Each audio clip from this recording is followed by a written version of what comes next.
15 वर्षापूर्वीची वाहतूक आणि आताची वाहतूक याच्यात जमीन आसमानाचा फरक पडलेला, प्रचंड वाहतूक वाढलेली आहे. आणि आपल्याला सगळ्यांना माहिती आहे, मला ह्याचीच वाईट वाटतं की कोणी बाकीचे बघत नाहीत, मी किंवा ते बघून त्याच्यातनं मार्ग काढायचा तरी प्रयत्न करतोय. तिथं PMRDA, PWD, national highway, MIDC आणि PMRDA असे महावितरण या अशा सगळ्यांशी संबंधित तो विषय असताना आम्ही ताबडतोब जे रुंद कॉर्नर चौक वगैरे करायचे होते ते केलेले आहेत. ते सगळ्यांना माहिती आहे. रस्ते करण्याच्या करता तिथं आता आम्ही वरनं 4 लेन फ्लायओव्हरची मंजुरी दिलेली आहे. तळेगाव टू चाकण आणि चाकण टू शिक्रापूर. आणि मी त्यांना असं म्हणत होतो की खाली 6 लेन आपण करूया. आता त्यांनी 4 लेनच मंजूर केलेलं आहे. मी त्यांना म्हटलं की तुमचं आता हे 4 लेनचं काम सुरू करा आणि नवीन एक 6 लेनचं अजून एक म्हणजे रोड वाढवायचा, एक लेन वाढवायची अशा पद्धतीनं करा असं त्यांना सांगितलं. मधल्या काळात पाऊस सातत्याने होता. आता पावसाळा थांबल्यामुळं बरेचसे तिथले रस्ते आता PMRDला जे सांगितले ते PMRD करणार आहे. MIDCला जे सांगितलं ते MIDC म्हणजे त्यांच्या हद्दीत आहे. असे वेगवेगळे लोक नेहमी त्याचा उल्लेख चांगला केला. 12 गावचा विरोध त्याला होतोय आणि शेतकरी म्हणतात की किती ठिकाणी जमिनी द्यायची आहे. तर त्यासंदर्भात राज्य सरकार काय हे का तू जरी राज्याचा मुख्यमंत्री असला ना बाळा, तरी देखील रेल्वे करण्याकरता, विमानतळ करण्याकरता, तुझ्या मेट्रो करण्याच्या करता, रिंग रोड करण्याच्या करता, रस्ते आता 4 पदरी कमी पडत नाही म्हणून ते 8 पदरी करण्याच्या करता, सबवे करण्याच्या करता, त्या किंवा कचऱ्याची विल्हेवाट लावण्याच्या करता ओपन स्पेस शोधून काढून तिथं आधुनिक पद्धतीनं कचरा विल्हेवाट लावण्याच्या करता, HTP प्लांट बसवण्याच्या करता, त्या सगळ्या गोष्टीला आपल्याला जागाही लागते. त्यामध्ये आमचाही नाईलाज आहे. आम्ही पण शेतकरी आहे. आम्हालाही वाटत नाही की शेतकऱ्यांना सारखा त्रास व्हावा. परंतु पूर्वीच्या काळामध्ये मातीमोल किमतीने जागा घेतल्या जायच्या. आज पिंपरी चिंचवड आणि पुण्याच्या हद्दीमध्ये ज्या पूर्वीच्या काळात वेगवेगळ्या विभागांनी जागा घेतल्या, त्यांना काय पैसे मिळाले त्याची आठवण काढा.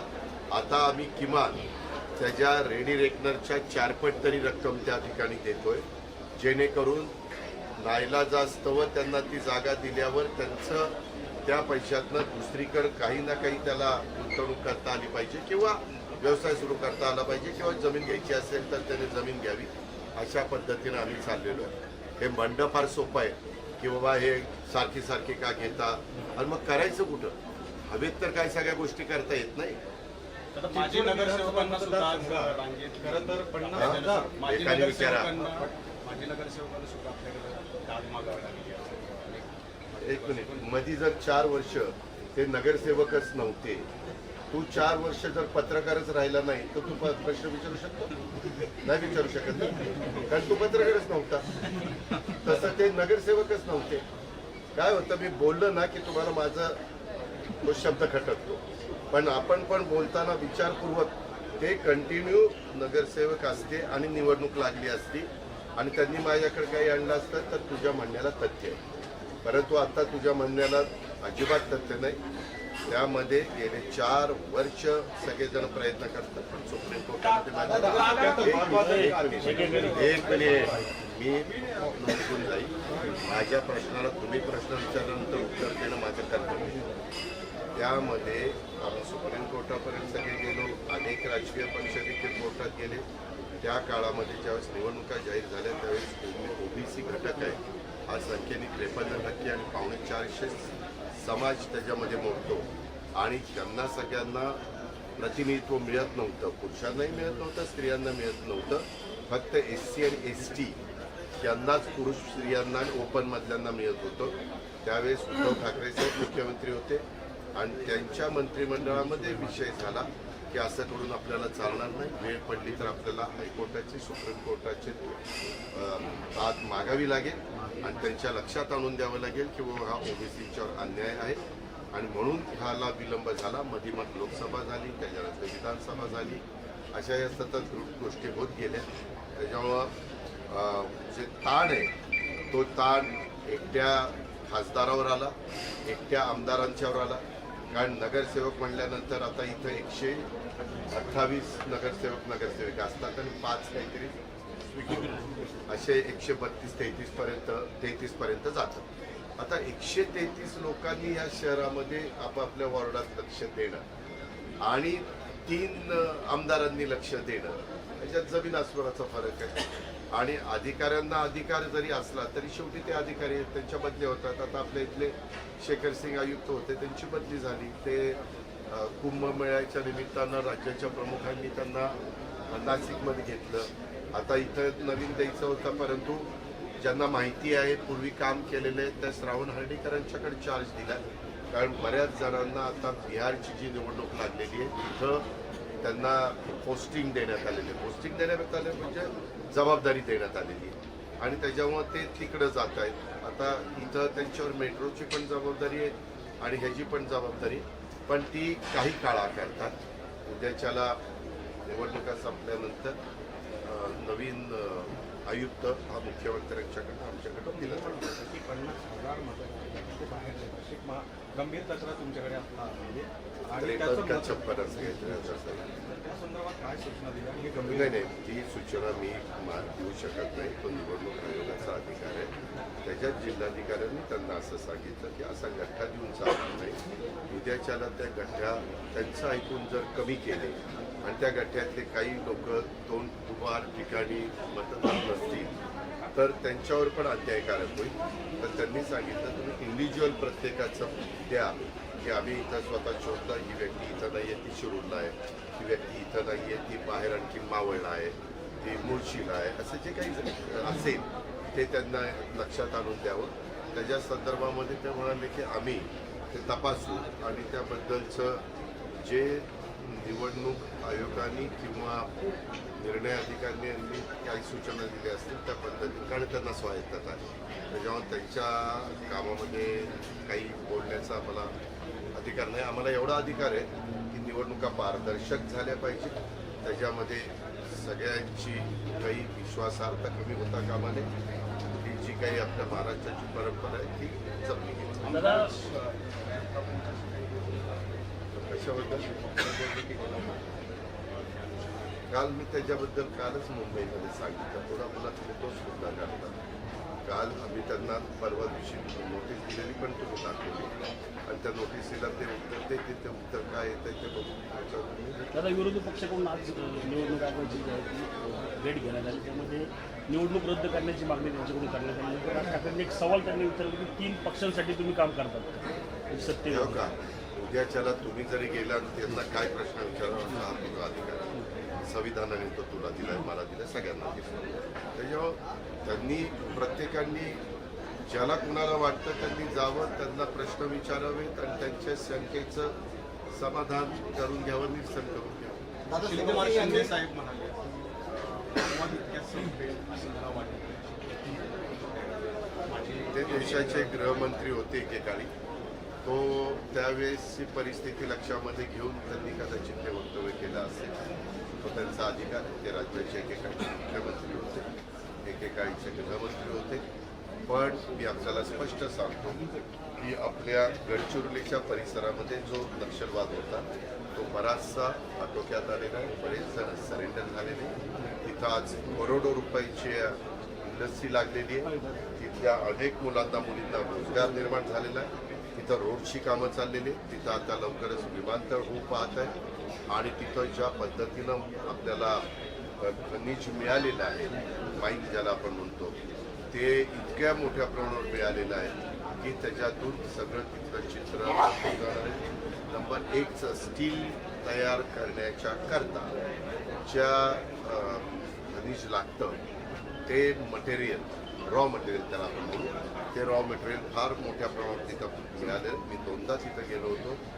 पत्रकार मित्रांनो, अशी आपण जमिनीचं ते माती काढतो ना, मुरुम वगैरे, तर त्याच्यातनं असं ते चक चक चक चक चक करत असतं स्टील, म्हणजे लोखंड, असं ते दिसत असतं. इतकं तिथं लोखंडाचं प्रमाण जास्त आहे.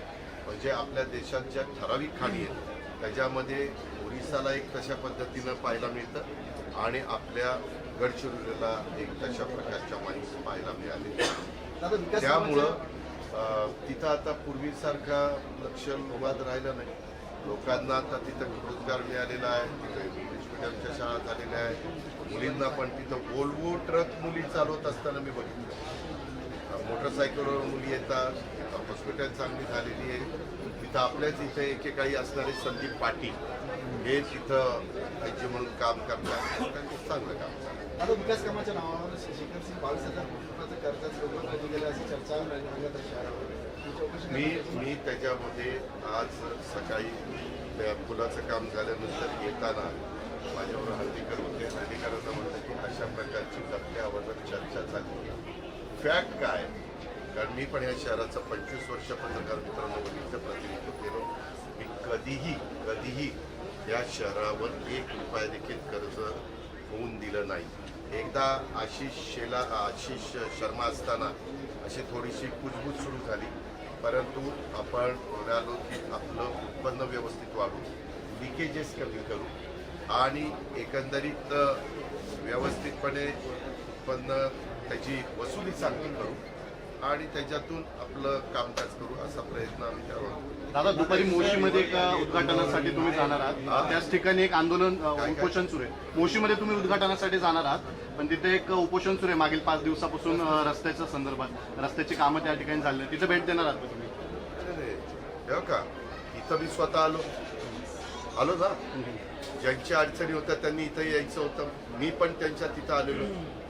तिथं पोषण करण्याचा प्रत्येकाला अहिंसेच्या मार्गाने अधिकार आहे. ते तिथं बसू शकतात.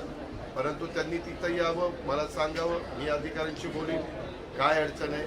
तिथं न्यायालयामध्ये प्रकरण आहे म्हणून रस्ता होत नाही का जमीनच ज्यांची मालकी आहे त्यांनी अजून ताब्यात दिली नाही म्हणून रस्ता होत नाही. अशा वेगवेगळ्या प्रकारचे प्रश्न असतात. तुम्ही मागणी जरी काही केली तर ती मागणीची पूर्तता करण्याच्या करता काही अडचणी आहेत का हे पण आम्ही अधिकाऱ्यांना विचारलं पाहिजे ना.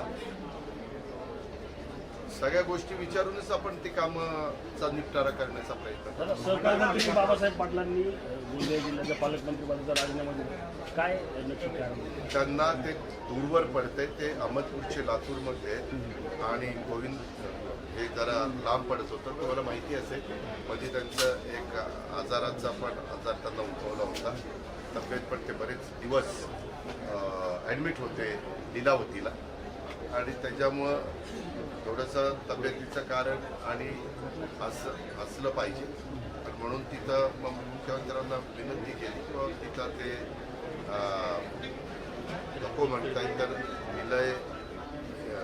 इंद्रनील नाईकला राज्यमंत्री येतो आमचा तर त्यांना ती जबाबदारी द्या. तर ते CM साहेबांचा अधिकारी शेवटी पुराला जबाबदारी.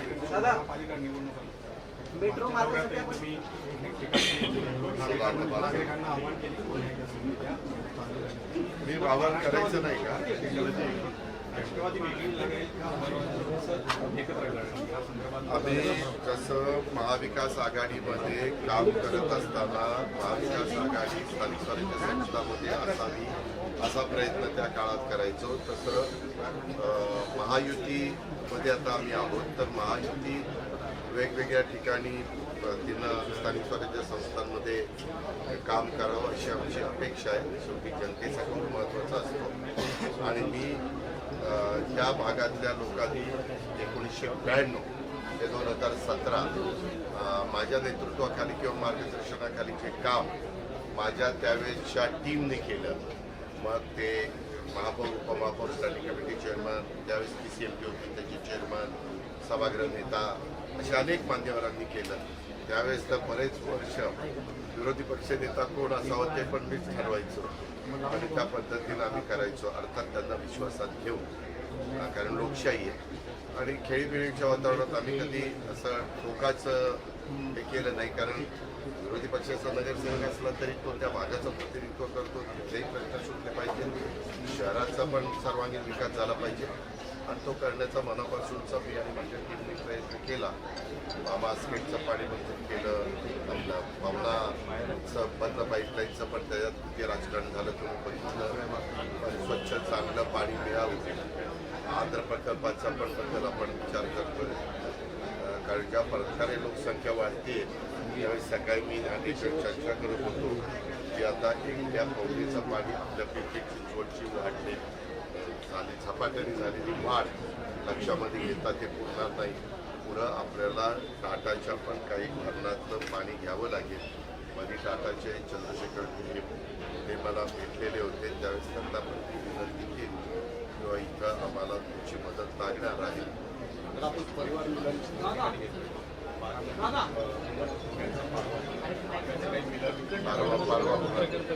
त्यावेळी घटना घडली आणि तुम्हाला माहिती की पूरग्रस्त भागामध्ये काय आज पण आता काही अतिशय मुख्य वगैरे आलेले होते. फराळाचा पाठवता, काय पाठवता, सीधा ज्याला आपण म्हणतो तो पाठवतोय आणि त्यांनाही त्याच्यातून कसं आपल्याला दिवाळीच्या आत उभं करता येईल अशा प्रकारचा प्रयत्न आम्ही करतोय. 32,000 कोटीचं पॅकेज आम्ही ह्या निमित्तानं दिलेलं आहे. पहिल्यांदा आजपर्यंतच्या राज्याच्या इतिहासात अशा प्रकारचे नैसर्गिक संकट आलेलं दादा, इंदोरीत गेल्या काही महिन्यापासून अपघाताची संख्या वाढलेली आहे. त्यात डंपर असेल किंवा रेडीमिक्सचे जे डंपर आहेत त्याच्या खाली चिडून अनेक महिलांचा मृत्यू झाला. त्यामध्ये आपण मधल्या काळामध्ये पाहणी केली आणि इथं ओढ्याचं नाल्याचं पाणी जात असताना त्याला अडथळे निर्माण केले, त्याच्यावर इमारती बांधल्या, त्या इमारती पण आपण पाडल्या आणि ते प्रवाह पाण्याचा मोकळा करून दिला आणि त्यांना सांगितलं की पावसाळा संपला की लगेच रस्त्यांचं काम सुरू करा. आता तिथली रस्त्यांची कामं सुरू होती. वाइंडिंग पण केलंय. पत्रकार मित्रांनो, तुम्ही स्वतः बघितलं त्या काळामध्ये जे पावसामध्ये काम करू शकतो ती सगळी कामं आम्ही पूर्ण आणली. लाईटच्या खांबांचं पण शिफ्टिंग केलं, ट्रान्सफॉर्मर रस्त्यात होते त्याचंही शिफ्टिंग केलं आणि मोठ्या प्रमाणावर वेगवेगळ्या विभागाच्या मार्फत तिथली रस्त्यांची कामं आम्ही घेतली. तर बेशिस्ता उजडवानावर कारवाई करू असं पोलीस वेळोवेळी म्हणतात. तिथं एक टाइम लिमिट पण दिली, कारवाई काही पोलिसांकडून होताना दिसत नाही. ते त्याच वेळेत येतात आणि मग हे अपघात. ठीक आहे, त्यांना सूचना केल्या जातील. शेवटी त्यांना तिथं ताकीद पुन्हा एकदा केली.